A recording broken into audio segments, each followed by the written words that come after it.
In our Mechanical Engineering 1940 course, Reece, Ethan, and I have been tasked to build a device that will strike a foam golf ball at a circular target in a single elimination tournament. The device has several constraints. We have been prohibited from using batteries, motors, chemical reactions, and commercially available devices for the project.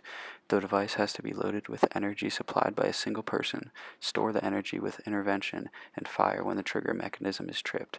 The trigger mechanism must be activated from a safe distance by a pull string.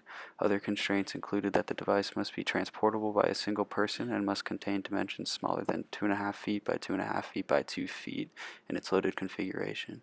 During the competition, the device cannot be anchored, staked, or attached to the ground by any means. In the end, the total cost of all materials used throughout the project must be less than $40. During the competition, a single elimination tournament is held in which each round of the competition will put 4 teams against each other and consist of 3 shots. The device can be placed a desired distance from the target, which is a circle of 20-foot diameters with another circle of 10-foot diameter sharing the same center point. For each shot, the score is determined by the distance in feet the device is from the front edge of the 20-foot circle. Shots that land in the 10-foot circle are awarded double points. The final points for each round are determined by the equation round score equals total shot points minus device cost in dollars. During the competition, teams will have 2 minutes before each round begins to set up their device and 2 minutes between each shot to move and reset the device. With all of this in mind, we began to brainstorm as a group.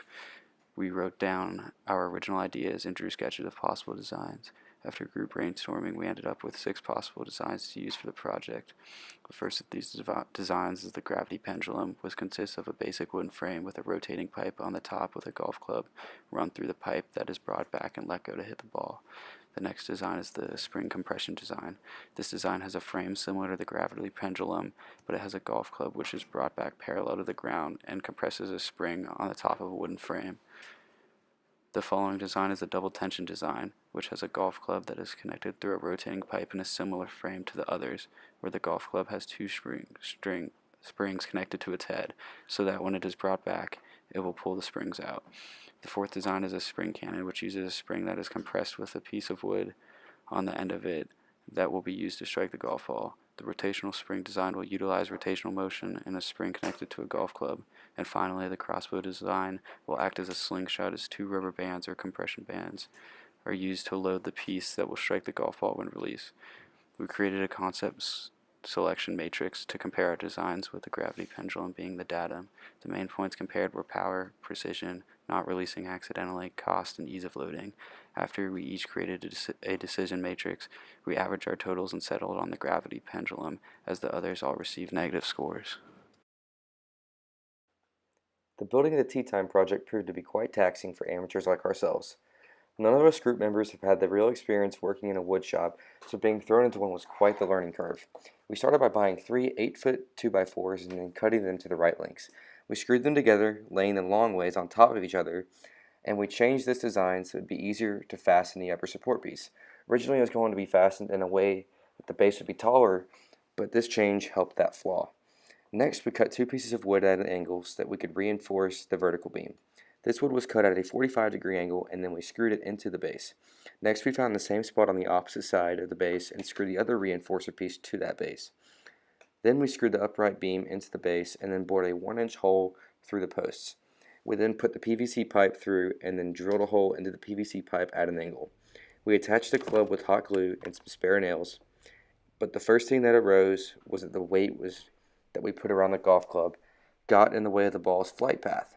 The head would strike the ball and the ball would ricochet in an unpredictable direction.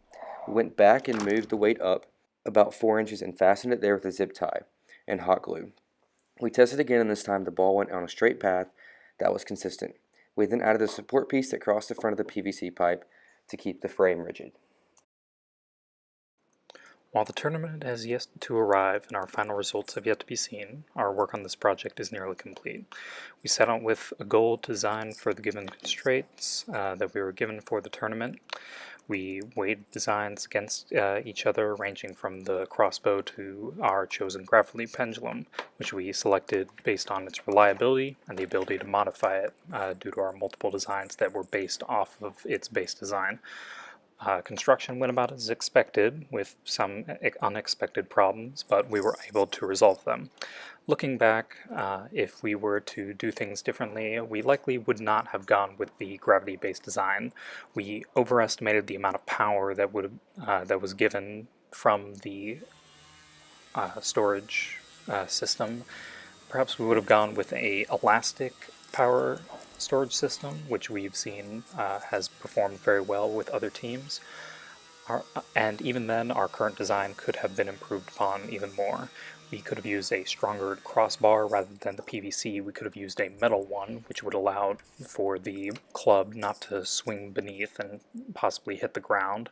We could have attached the club much better with a finer fitting so that we didn't have to use glue and nails in order to secure it.